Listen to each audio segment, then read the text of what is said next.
What's going on, guys? Welcome back to Sector for Nerds. Today I'm here to bring you guys my list of the top 5 best episodes from Star Wars Rebels Season 1. So I figure now, since we've gotten through all of the Clone Wars seasons, I figure why not do the Rebels seasons as well, because this show was just as good as Clone Wars in my opinion. So without wasting any more time, here we go, people! Starting us off at number 5, we have Empire Day. Why? Because it's not just Empire Day, it's Ezra's birthday, and it's also the birthday of Luke and Leia, in case you didn't know. They were all born on the same day. They're all the same age, in case you didn't know. This episode, we get a glimpse into Ezra's past, as talking about his home and growing up on the streets and without his parents, because he's been on his own since he was 7.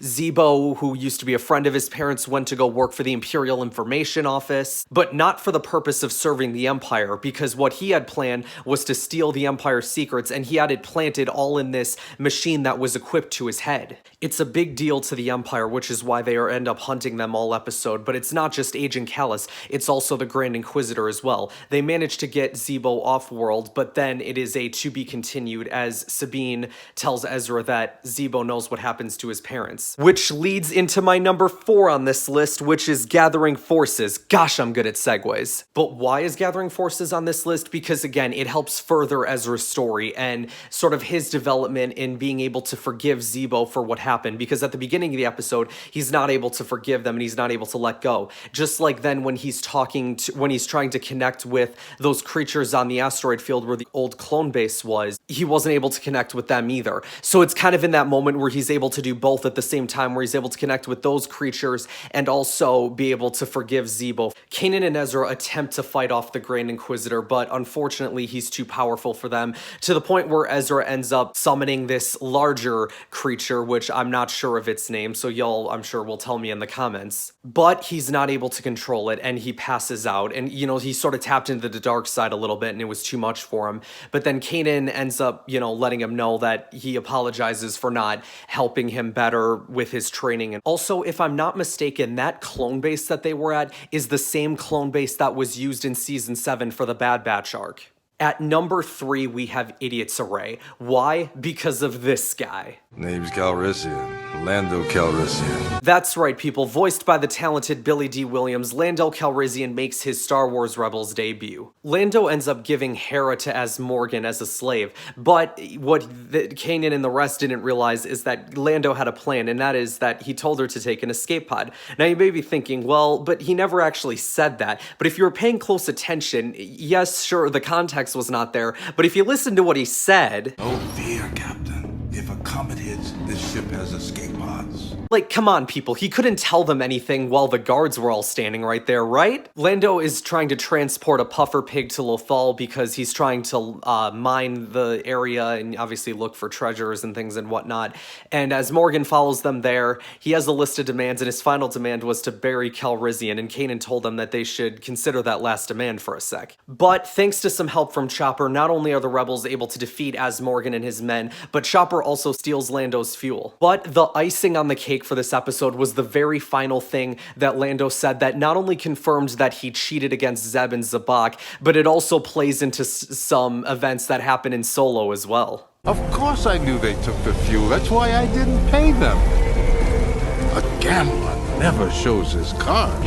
At number 2, we have Rebel Resolve. Now, personally, I think this is an underrated episode that I don't think gets talked about as much, but the reason why I like it so much is because it's the first episode that we get to see Ezra, Sabine, and Zeb sort of step up, you know, because in the previous episode, we have Kanan getting captured, and most of the time when Ezra is there doing things, or when Sabine, you know, is doing things, it's mostly because Kanan and Hera are there. So in this episode, they kind of are able to they kind of start to do things on their own a bit. And then even when they get Hera's help to go attack the transport, Ezra was the one who was calling the shots. So, and Hera said that too at the end when she told Ezra how proud of him she was. And Ezra assures Hera that he hasn't just learned from Kanan, but he's learned from her as well. At the end of the episode, they end up finding out that Kanan is being transported to Mustafar, which according to Kanan, it's where Jedi go to die.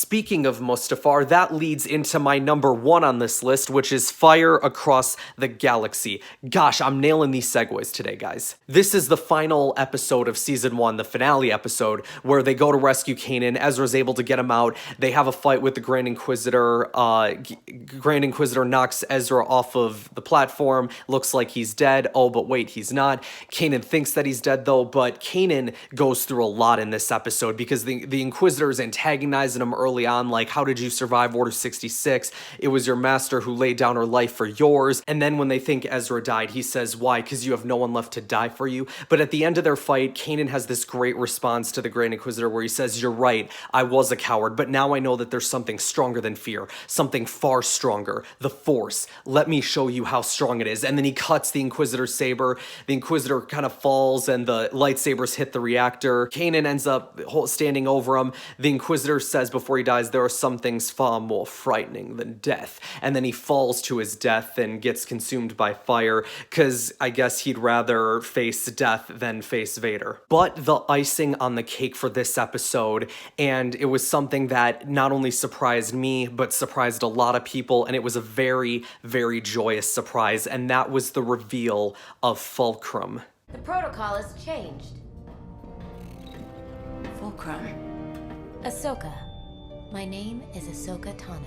Oh my gosh, you guys, you have no idea how overjoyed I was the first time that I watched that. Because after Clone Wars Season 5 had ended and Disney had canceled the Clone Wars, I never thought that we were going to see Ahsoka again. I didn't know what they were going to do after they canceled Clone Wars, because that was at a time where I was very frustrated with Disney and I wasn't sure what they were doing, if they were going to be making, you know, just the new trilogy and focusing all their efforts on that. I don't know. So when we got this reveal in there, it just made me so happy. One of the best moments that I've seen in Rebels. But that wasn't the only reveal in this episode, because there was one more big reveal at the very, very end of the episode, and that's when Tarkin goes back to Lothal and he meets Agent Kallus in the hangar, and he says, the Emperor has sent an alternative solution. And then in that moment, my brain went, oh my gosh, we're getting Ahsoka versus Vader. Like, come on, it was inevitable, right? But that's gonna wrap up the episode here today, you guys. Thank you guys so much for watching. Make sure you guys like this video, subscribe to the channel if you haven't already, like us on Facebook, and I will see you guys next time.